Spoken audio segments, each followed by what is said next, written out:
امروزه بیشتر از هر زمان دیگه‌ای در گذشته خرید متر یک کار بسیار تعیین کننده است.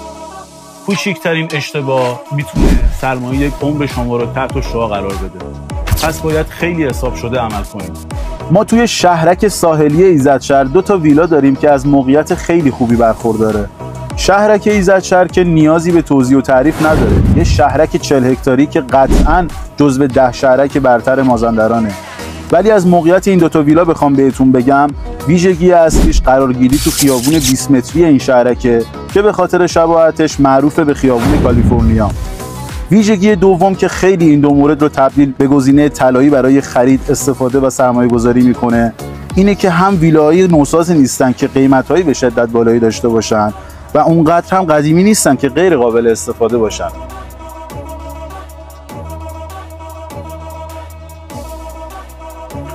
خرید و سرمایه گذاری روی این 2 تا ویلا معنای واقعی یک خرید کاملا حساب شده است.